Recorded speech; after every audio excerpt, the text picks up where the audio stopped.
Welcome to We Weren't Supposed to Exist. Conversations about belonging, meaning making, and the ecology of human beings.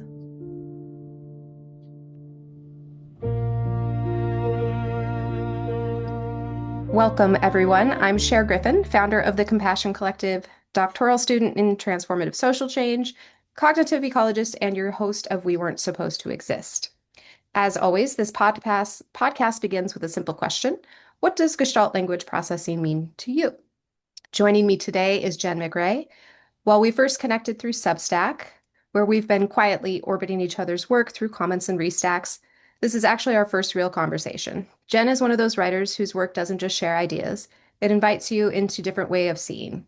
She writes about emergence, cognitive diversity, relationality, and what she calls the new good life. Every time I read her work, I leave feeling like my own thinking has stretched a little. We might talk about collapse today, but probably not in the way you're imagining. Not collapse as the end of the world, but collapse as the moment our old mental maps stop working. What happens when the stories we've been living no longer fit reality? How do we tell the difference between change and transformation? Why can release be a necessary part of renewal? We also might wander into cognitive diversity, colonial culture, AI's accessibility technology, and knowing the two of us, probably a few places neither of us expected when we hit record. Jen, welcome. I am so glad you're here. And the question, what does Gestalt language processing mean to you? Yeah. Oh, sure. I'm so happy to be here also. Thank you so much for having me. Mhm.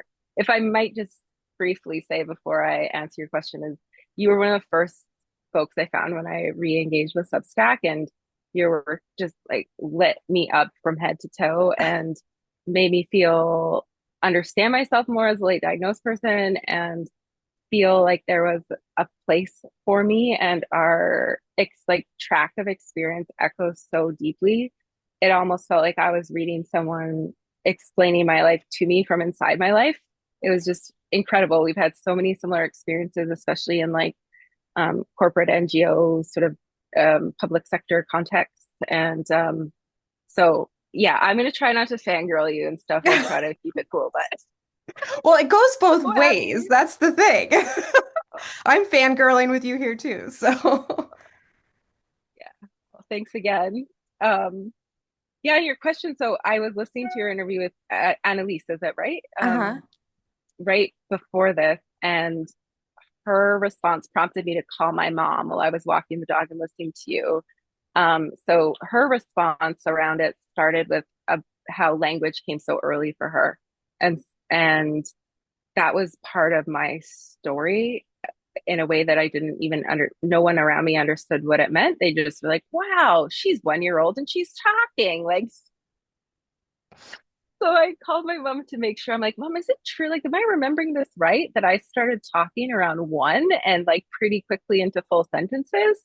She was like, yeah, you did. And we didn't really know why. We just thought it was because, I was at home with you and I spoke to you like an adult and I read to you a lot. And we just thought that you were just good at language. And um, I was like, oh, that's fascinating because that was the same pattern you and Annalise had described in yourselves. And I was like, okay, this is, another sort of brick in the wall to help me understand that, yes, this is how my brain works. This is how I'm wired. Because I think as a late diagnosed person, there's a lot of like imposter syndrome or something that Mhm. comes for me of really reconciling. Like, yeah, no, I'm not. This isn't something I'm making up. Like, um, so that is part of what I think of as like language, just Gestalt language processing to me is like um, things arriving in wholes, I guess.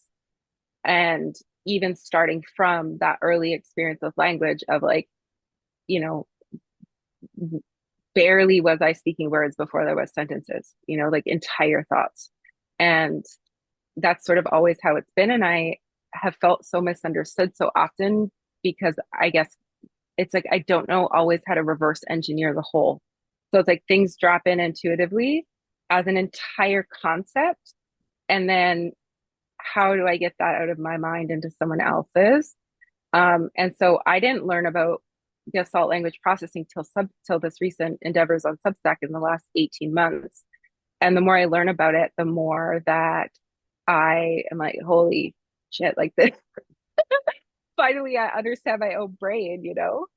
And last thing I'll just briefly say, I could see you're excited to jump in. It's like, recently, like 2 days ago, I published a new piece, and someone who I really respect, who I've learned a lot from about Gestalt language processing, reposted it and identified me as an analytical thinker because I don't think they actually read the piece. And I had such an interesting reaction to it. I felt so um othered and like like delegitimized, and it was just very, I think what happened is they may have made some assumptions, and I really genuinely don't think they read it. And it's very interesting how quickly this became part of my like story of self, because I was like, oh, GLP really helps me understand myself, but now here's this like expert telling, like, Yeah. restacking my stuff saying that I'm not that. So it's a very kind of disorienting moment that I am still reconciling internally. But why I'm saying it at all is just like it showed me how important this concept has become in my sort of rebuilding of self and identity and understanding. Yeah.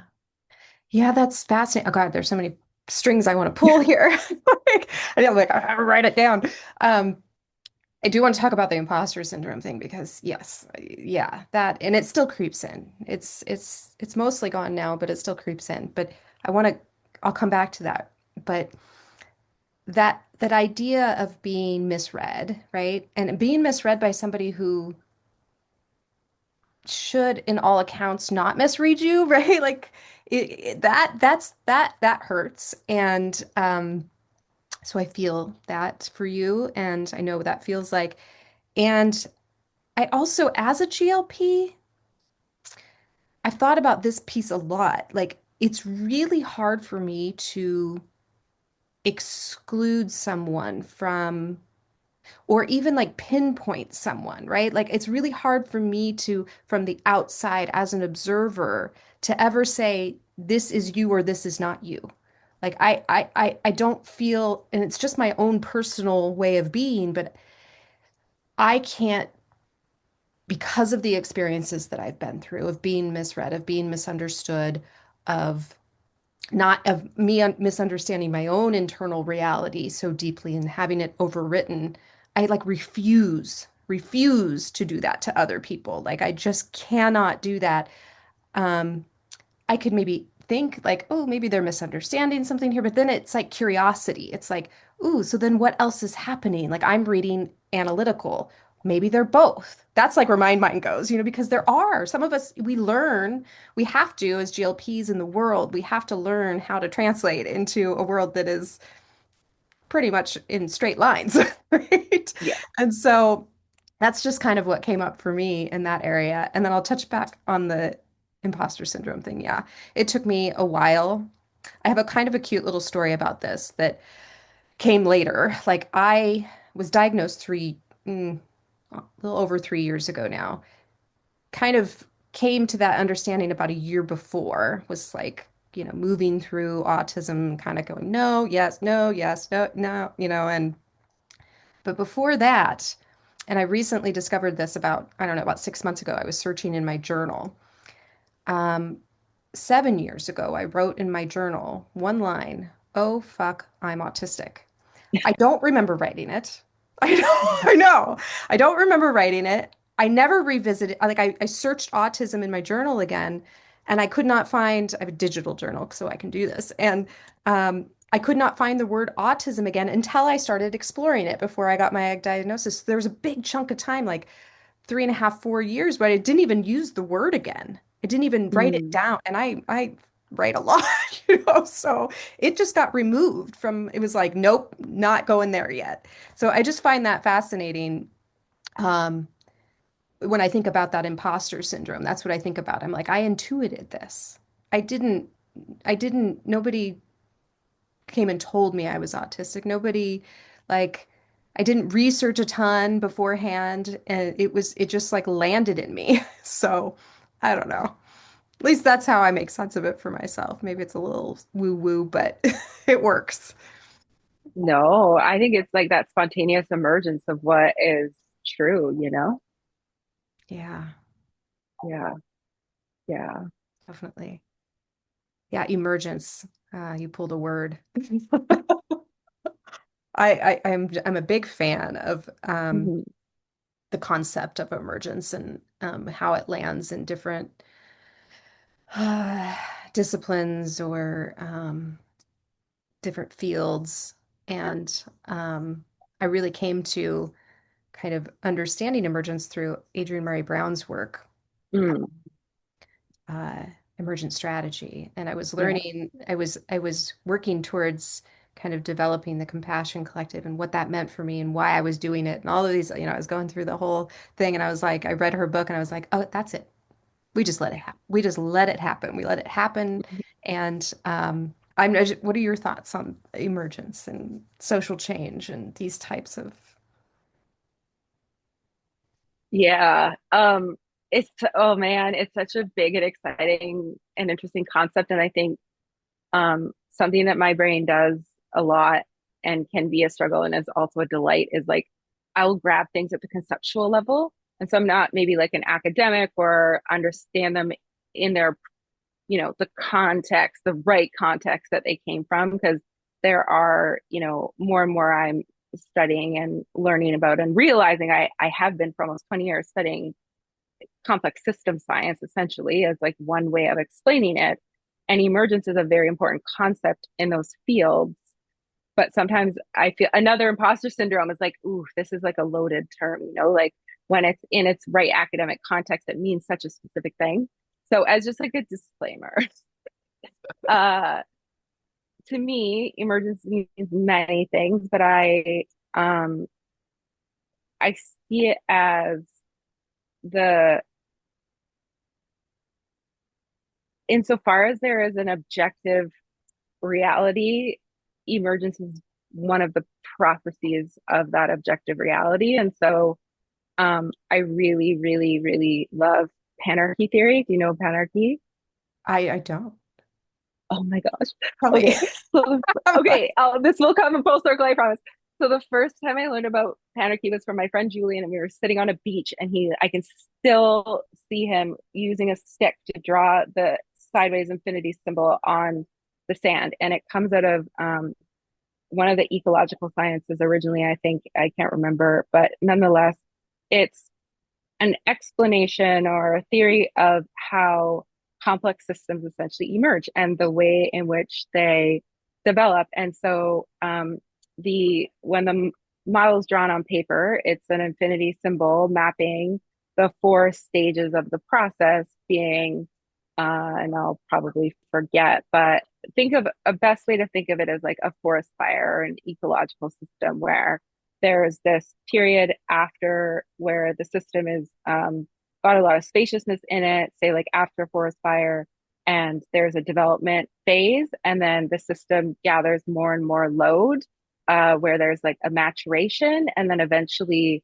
the load sort of exceeds the carrying capacity of the system, and some sort of event comes in, and there's a release of all of the load, the tension, the system has been strained beyond what it can hold. And so there's a release within the system. And then after the release becomes the renewal phase. And now we're like moving through. And you can kind of, in my brain, I just sort of see it, right? Like the system is always growing and living and moving. And so it's just this like ever like moving pattern of this cycle keep going and going and going. And so I see emergence as sort of one of the central, sort of like the engine of that process. There's constantly new and old are in relationship and things are emerging out of that relationship. And um, I do love Adrienne Marie Brown's work a lot. It was very transformative for me. And I also, I, you know, it gives me emergence as a larger concept when I apply it to like civilizational and social scale. And this panarchy loop, it also gives me so much hope and lets me relax into the fact that yes, it's a both and. Yes, we do have to participate in transformation and we don't have to do it alone and it's going to happen no matter what. And systems are always dynamically evolving and shifting. And so it changes what participation looks like in moving a social system or your personal system in any given direction. And it also gives me hope that things are can never be static. And so we get this sort of brainwashed into thinking that like capitalism is the only and best system that has ever existed and will always exist forever and always, amen. And it's like, no, actually it won't, No. and it emerged from a complex interplay between mercantilism and um, whatever that second is, feudalism, econo- socioeconomic history and economic development is like one of my core special interests and where my degree is in. And so, nonetheless, this system emerged from all of these very specific socio-historical economic dynamics and has been constantly emerging and shifting and changing ever since, and will continue to. And when I look at like watching emergence in a social system is like watching emergence in an ecological system, like there's the fungus is the first thing that comes. There's this like special type of fire fungus that comes after a forest fire comes through. And then eventually there's the fruiting of the fungus, and fruiting is dependent on the environment and the very complex interplay of the soil and the other animals. And so this comes to me of your work of cognitive ecology, right? It's same, but different in the Yeah. social context. So it's sorry, we hit something that's exciting to me. I feel like I can keep going. I'll try to watch that, but I'm just, yeah, there's no clean ending. I'd love to hear what comes up for you with all of Yeah, that. no, it all lands. All lands. I'm like a bobblehead over here. Yeah. But no, it all lands and it makes sense for me because that's how I kind of conceptualize too. I'm very visual conceptualizer. I have hyperphantasia. So I see like when you speak, I see it. Like I see Okay. what you're speaking about. And so that's why I'm like, yeah, I get it.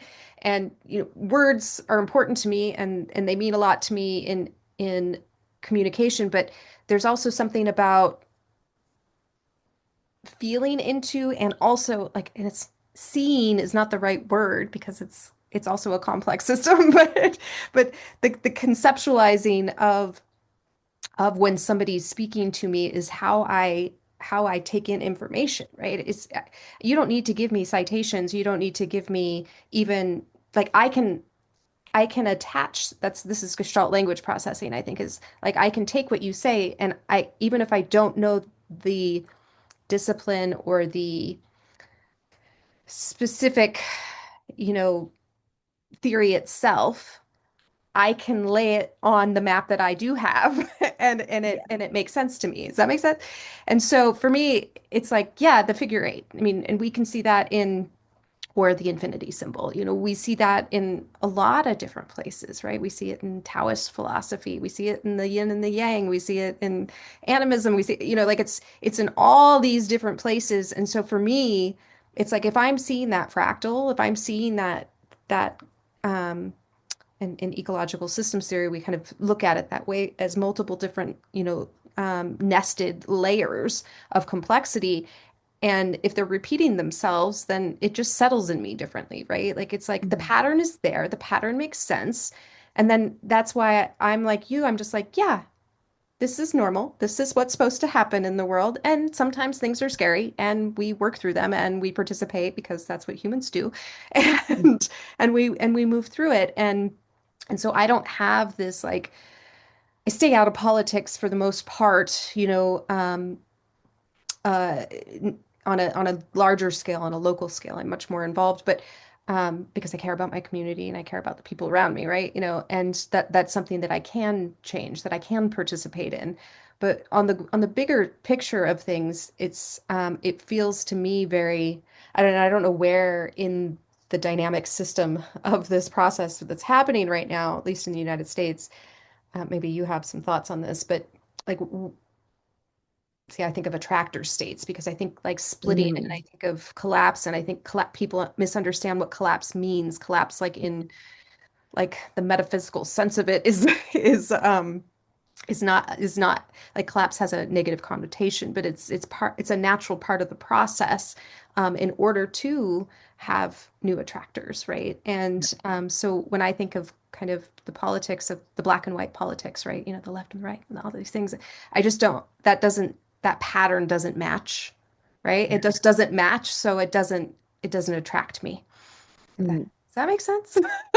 Yeah, yeah, yeah. So many exciting things in what you just said. And um, a lot of my professional work, especially my early work, I sometimes think I'm a recovering academic because my career started in university and I played the role of an academic without the credentials, which is a whole other story. But uh, I was very involved in like systems change work from both a sort of grassroots action level as well as a theoretical level. I developed and taught a course in systems transformation, and so there's can be such a pressure when you're inside of those communities to always be in participation and to um, be constantly in relationship with the type of politics you're speaking about. And what I've come to, and it's not an easy place always to stay because there's so many counter arguments that are persuasive, but what I've come to is kind of two specific things that are so deeply in relationship to what you said. And one is like, if I believe in the pattern of, or the principle rather, of self similarity, Adrian Me Brown calls it small is good and small is all, which is what you're talking about, like patterns repeating at scales, then I can trust that my life is transformative if I live it in a transformational way.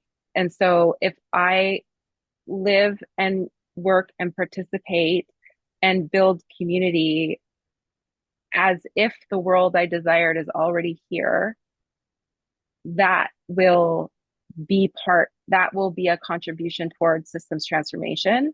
Mhm. I am not responsible to change geopolitical conditions. I don't have that power. Where I do have agency is in how I live my life and how I participate in my community and how I can do my best to be an attractor. Like, yes, attractors. Maybe we can pause and together we can explain what an attractor is in systems. Yeah. Yeah, because yeah, yeah, Um, I mean, I can try and explain. So from kind of like yeah. from a complexity science lens, when we think about like uh, I want to use just try and use plain language, like I want to describe the system, not scientifically give you the breakdown. So hold on. So let me just think about how I want to say this. Um, like maybe a metaphor. Um, let's think of like mitosis. I think mitosis is a good way. Most people Mhm. understand what mitosis is, that when you have when cells start competing with each other, then they pull apart, and then you have multiple cells, and then they pull apart, and you have multiple cells. That's kind of like in systems theory, like complexity theory, like when a system implodes or collapses in on itself, it starts to pull apart and you have different attractor states, right? And those attractor states then, if we now let's pull it back out from the microbiology to like the social level, right? Like we could even take this onto social media. There's multiple attractors on social media, right? The thing that will attract you is kind of energy that you're putting out, or vice versa, that will be attracted to you is that energy that you're putting out into the world. It gets a little bit more complex when you enter algorithms and things like this, um, but we won't go there. But so that's kind of how I think about like attractor states, like moving across like the different ecological systems levels. On the community level, it's like what am I doing within in community? When I say community, I mean like um, my the people I have direct interaction with on a daily or weekly basis.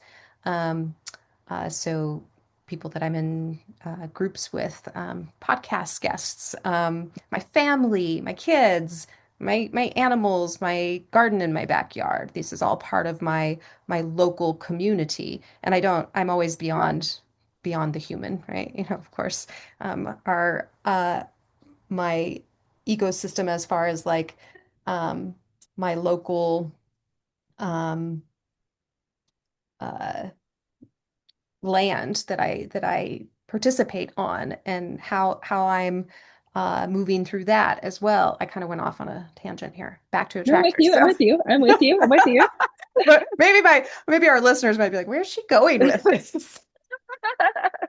But the point is is that when you have kind of this more meta perspective of, and I just talked about this on Substack this week. I was saying there's this point of where you become aware of your own transformation. So you become aware of your Mhm. own community's transformation, which you become very aware of the attractors, yours Yeah, and others.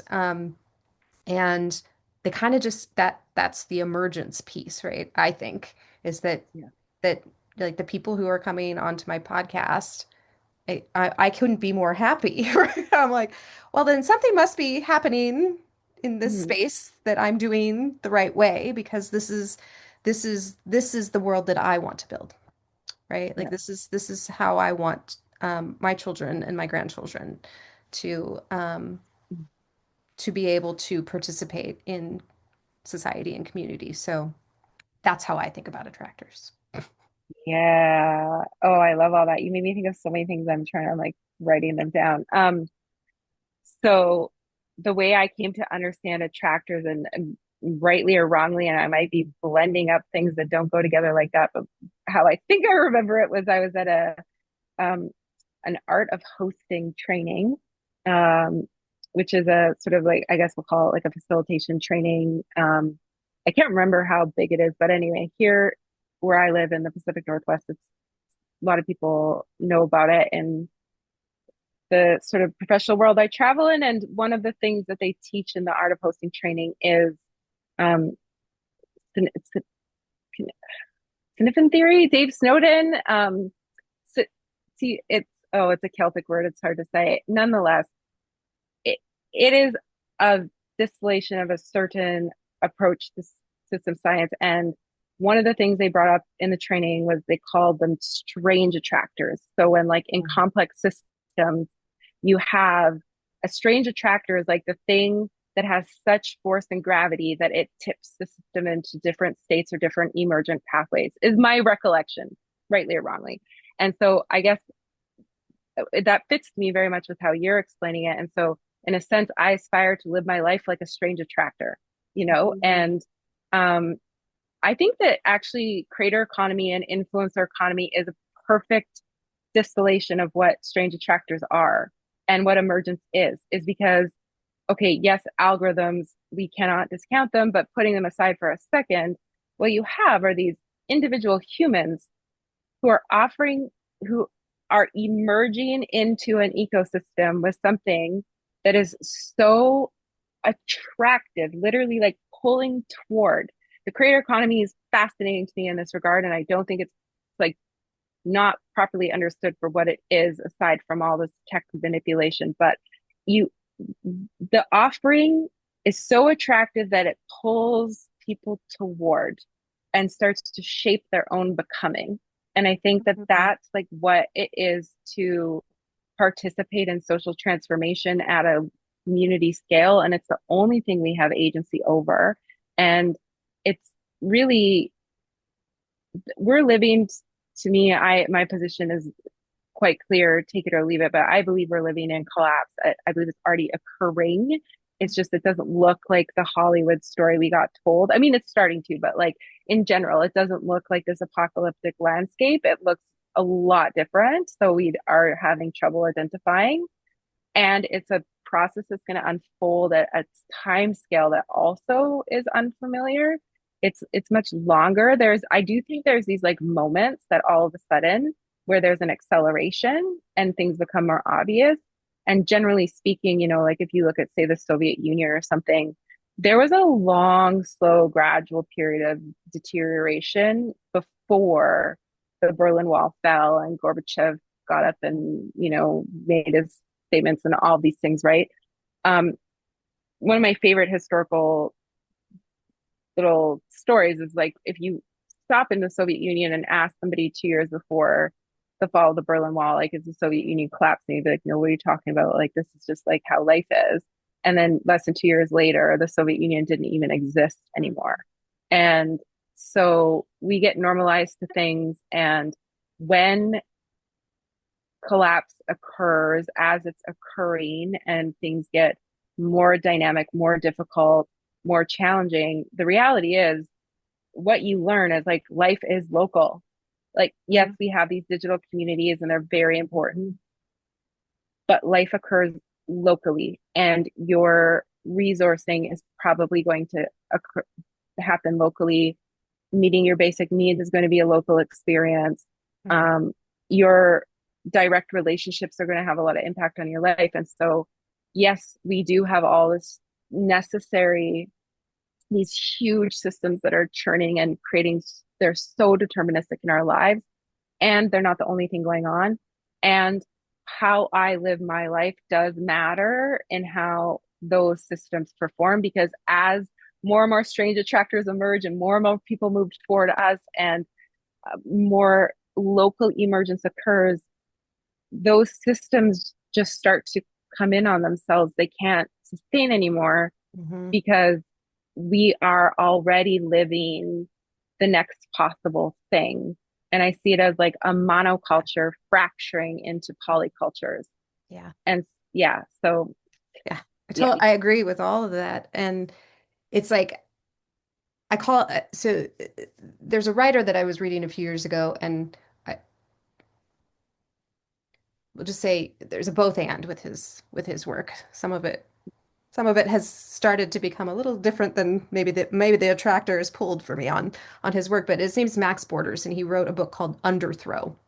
And that's what Mm-hmm. that is what I feel like is happening is like we have this kind of, and maybe if we look back to your to talking about the fungus, right? Like, and I don't know where we're at this. I wrote a essay about when a paradigm shift becomes aware of itself. Right? Like that's what we're Oh, doing right here. Like, ooh. and but it's true. It's like we're seeing this kind of fungus and fungus people also give that word a negative we need fungus, right? Mhm. We need this growth so we can see these little attractors start to be coming up. That's the underthrow, and when the underthrow spreads enough, the old it doesn't matter if the old system collapses, right? There's something underneath that is already moving, that's already churning, that's already building, that's already becoming. And that's the paradigm shift being becoming aware of itself, right? And it's the first time in history that a paradigm shift could be aware of itself, right? It could be. And so it's fascinating to me. And I think that's in uh, my I took a course probably similar to the one you taught, social systems transformation theory, and we talked a lot about paradigm shifts, but we talked a lot about um, this idea. Oh, I just lost it. ADHD. Sorry. It will come back. It will come back. It will come My back. computer dinged and it just took it out of my brain. But where was I trying to go with that? Let me roll back a second. Paradigm shifts. This underthrow that is happening. I mean, it is happening because it's happening right here in this podcast. I guess is what I'm trying to say. Yeah. It's like it's happening, and I knew it was happening, and I was looking for the attractors, and for the listeners out there, for the strange attractors, and before I became one, like I was see, that's like Max Borders was a strange attractor. There was it is it is real. It's happening. Whether Yeah. in oh, that's the point. We were talking about in social system transformation theory, this idea of critical hope. Well, this is the critical Mm, hope, right? Like this is it's like mm, I prefer to put my energy and my brain and my whatever we want to call this into what's already being built. Like I talk about that a lot. Like I don't want to fight, and I understand the fight. I understand why the fight is important. It's not what I was built to do. I was built to build. yeah. Like I was built to build, and so uh, I think that that's also part of that mitosis is recognizing Mm, like where do I belong in this resistance? Because it is still a resistance in a lot of ways, yeah. right? Resistance can be building, like literally. Yeah. So. Yeah. Yeah. Oh, I love all that so much. It reminds me of a lot of things, but there is a Joanna Macy teaches about how there are these different actions and archetypes that are necessary in meeting this moment. And at least in sort of the communities I traveled in, the archetype that gets all the attention, that is told to be like the one and only thing, is the activist, Hmm. the resistor, the one who is willing to be on the front lines. And um, our entire social media landscape is dominated by the energy of that archetype of the fighter and the warrior and the like um, one that needs to put it all on their shoulders and bring the entire system down or save it, or whatever your position is. And um, it is, we do need people who are doing the work of slowing and resisting. Um, and then you also need the builder. So there's something to resist for. There's something for, if win that battle over there, okay, great, you stopped whatever it might be, a clear cut or some kind of policy action. But why? What was the thing you were trying to also move toward? And um, then you need people who are caretaking and mending and tending. And there's so many roles that are so important. And that's probably one of the things that attracts me to your work, is like, to be honest, I don't even know how you define cognitive ecology. I've made up my own interpretation, but to me, one of the ways I interpret it and feel so excited about it is to say that, like, there are all of these different neurotypes, there are all different kinds of neurology being in relationship with environment and other people and conditioning and systems, and all diversity of neurology is necessary and needed. And that at it's very important to understand our own sort of makeups in that way, so that we can make these Hmm. contributions that are most aligned with Yeah. our gifts, our nervous system, what is trying to emerge through us.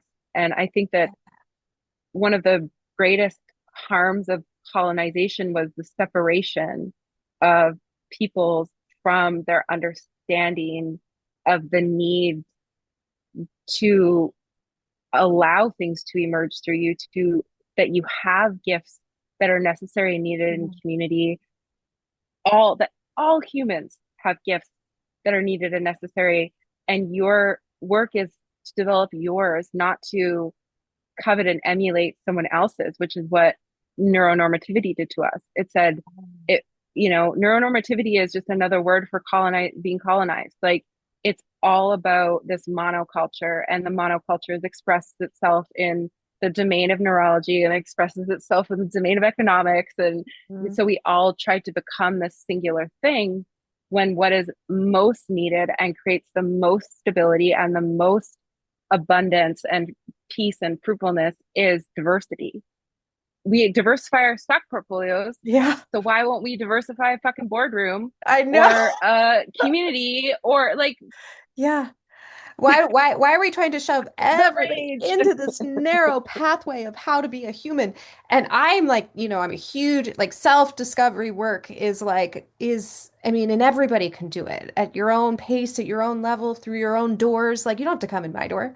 Like if Yeah, cognitive ecology feels like something not right for, I mean, there's so many doors and I've been kind of through them all. Like I went through like the Enneagram and human design and all of the different maps that have been built. yeah, And then beyond that, those are the popular ones. I went into some ones that were a little more esoteric than that too. And that's what I discovered was like there is not one map. There's lots of yeah, maps, and the map isn't the territory.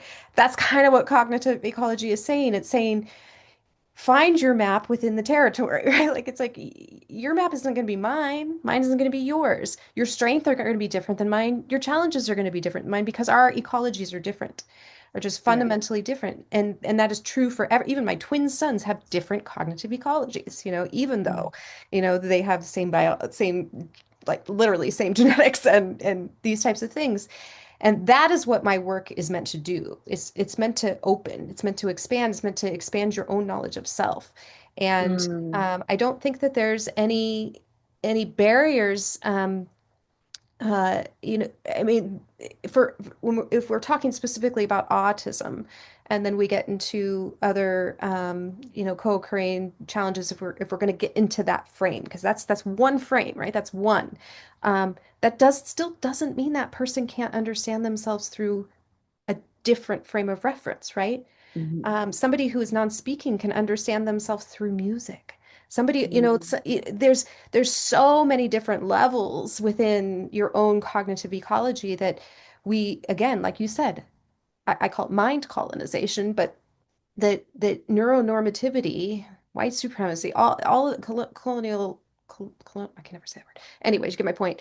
Has taught us that there is one narrow way to be human, and Yeah. not literally, like in all the small micro conditioning that we have experienced throughout our lives. And so becoming aware of that again, it's an awareness. It's an awareness of like, am I making that decision because it's what I'm good at because it supports me in my life, or am I making that decision because that's what the patriarchy has conditioned me to believe is the right way to do this, right? Or Yeah. and that comes can come into so many different spaces. Um, so my work on cognitive, that's really what it's about. It's not about memorizing a theory. It's not about um, you know, becoming the best mind mapper on, I mean, I might have become a pretty damn good mind mapper, but but it's just it's like exploring your own consciousness, on your own terms, in your own way. And I'm showing you like there's a lot of different ways to do it, and none is more correct than another. And religion did that to us to some degree as well. Certain religions more so than others. I did those paths too.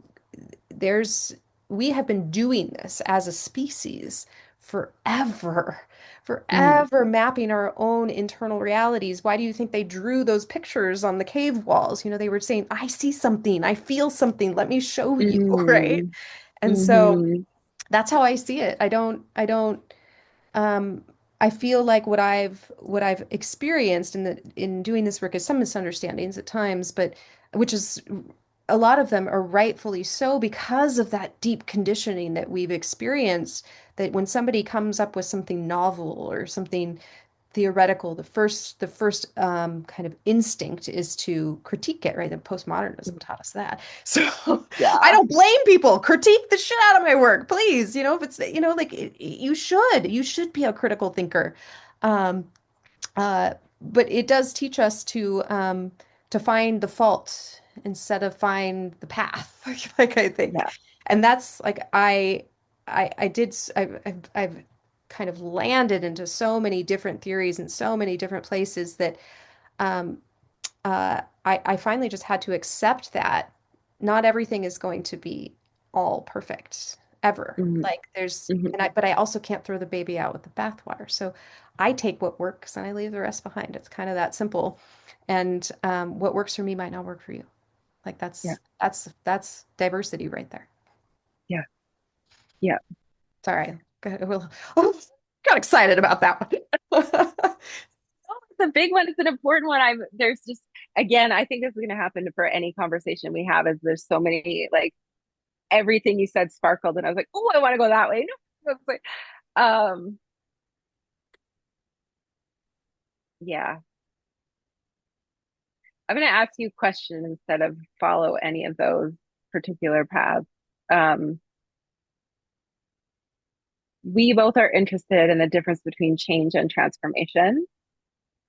I would like to hear what you, because a lot of people use those as synonyms. Mhm. For me, they're not, and I take it for you, they're also not. What, how do you see that? What's your, Yeah. Okay. This podcast for my guests listening might go a little bit longer than normal. That's okay with you, Jen. I have nothing. I want to talk to you as long as we have. I'm like, you are my focus. Okay, so and I'm totally like I would love to hear your thoughts too. So like cut me off if there's a point where you need to jump in because this is a good one. So I studied the psychology of change. That was my Mm. basically my undergrad psychology of addiction, which is the psychology of change. And Hmm. um Hmm. how that's how I see it, at least. Yeah. That's where I layer that. Um, because it's on a, addiction is a biopsychosocial spiritual thing, right? It's multi-layered. Um, I would also call it ecological, right? And so um, when we think about change on in a clinical way, when we talk about addiction, we're looking at what is the mechanism that makes this not happen anymore, right? Like, Mm, is it some kind of disease that is always going to be there? Like, there's people who believe this, who fundamentally believe there's some kind of um, complex biological situation for somebody who has addiction, and that they will always have this behavioral craving to fulfill that, right?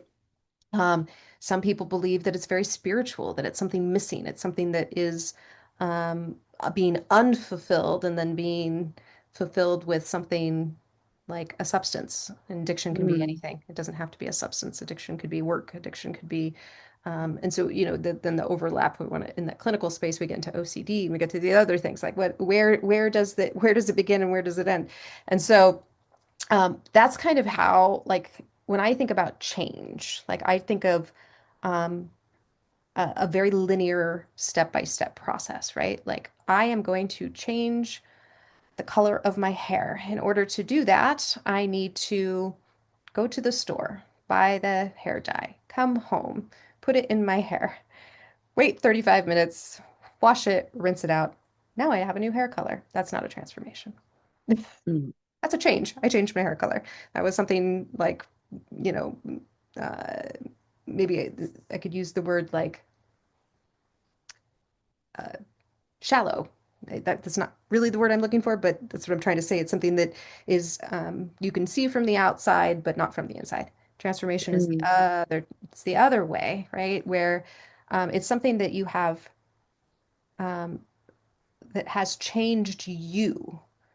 So, or mm, through you. So, um, because I had a substance use challenge and I chose to understand it differently, through that process of change, I was transformed mm, because I learned things that I would have otherwise not understood about humans, about myself, about the world around me. And so, through the process of being open to change, being available to witness my own reality, good or bad. We get to depth psychology here, but um, I was changed at a fundamental level, like where I no longer operate in that way, and so that's kind of how I think about it. If we're going to put it like on a personal level of transformation, um, if we want to look at, like, a friend of mine always talks about butterflies when she talks about transformation, which is mm. the metaphor, right? It is the metaphor. Yeah. And it's a good one because it does kind of talk about, there was something happened, right? Something cocooned, um, mush, uh, depth, scariness, all the things that happen when you go through a change. And something came out the other end that was not the same thing that you started with. And so that's the difference, right? Like, change is uh,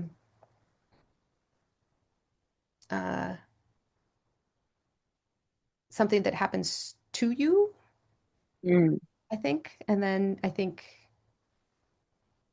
whether you choose it or not. Um, and transformation is something that happens through you or through a community mm. or Ooh. through a society or a culture or an economy, whatever it might be. That's how I think about it. And Oh, I want to hear what you think about it, and then we'll wrap up because are we already there? Has it already been I almost an know it hour? went really fast. No. Okay. Um, Take your time though. Take your time. I want to hear. okay. Yeah. Yeah, I'm gonna weave a few things together and I will get to the destination. And if there's ever a future conversation, I want to ask you about if the relationship between being a seeker and substances and neurodivergence and late diagnosis. I think that's like a whole. Oh my God, a whole podcast. Can we when we have a part two? Because that's a good that's a good I one. would die for that. Okay. Um, okay, so pulling a couple threads together. So I have also had substance issues in my uh, experience, my background, and would describe myself at different times. Well, no, I for sure am like a seeker. I'm someone who's sought to understand myself and systems very intimately and deeply since always.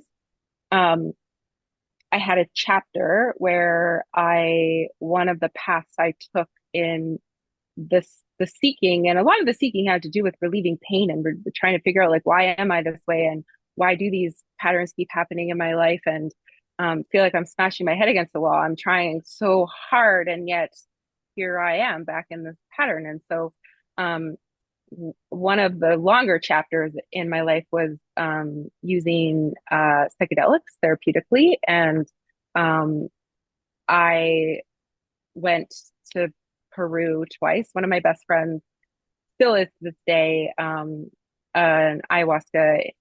Well, one of her specializations is around ayahuasca integration therapy, and her larger practice is about integration from and during therapeutic psychedelic use. And she worked at a center in Peru, and I was able to go down and stay with her twice for different reasons and lengths of time, where I both did volunteer work and also in trade was able to access ceremonial use of ayahuasca. And so um, on my way down for the second trip, I was meeting with one of our mutual friends in advance. He was giving me a book he wanted brought down to her, and he was asking me how I'm feeling about going down. And I said, I feel like I'm on the cusp of some kind of transformation. Like, this is going to be really important for me.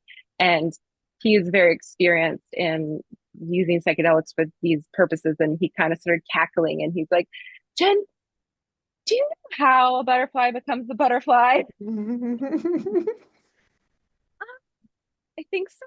So refresh my memory. And he's like, well, the caterpillar goes into the cocoon and dissolves into goo. It actually like destructures into goo. And then the cells reform themselves to become a butterfly.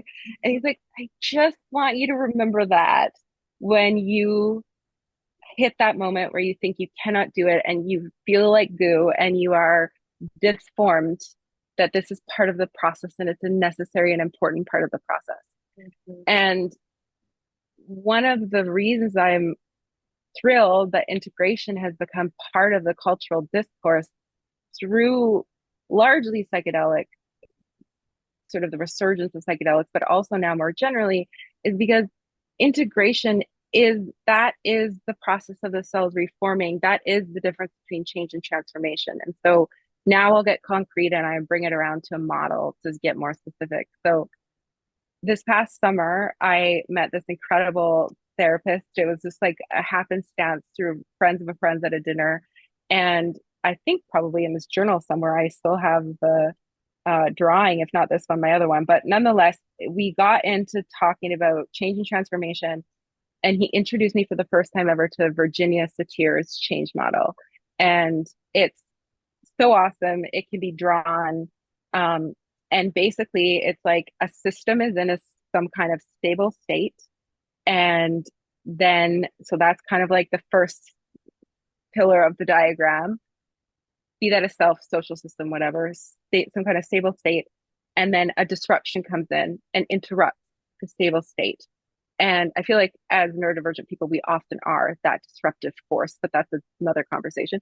And so we come in and disturb the stable state. And then there's this chaotic period, which if we were mapping this process to the butterfly, caterpillar stable state, the growth process brings the disruption, the chaos is the deformation into the goo. So now if you're in the chaos state, integration is the process of creating something different from what was before. The parts are creating a new whole.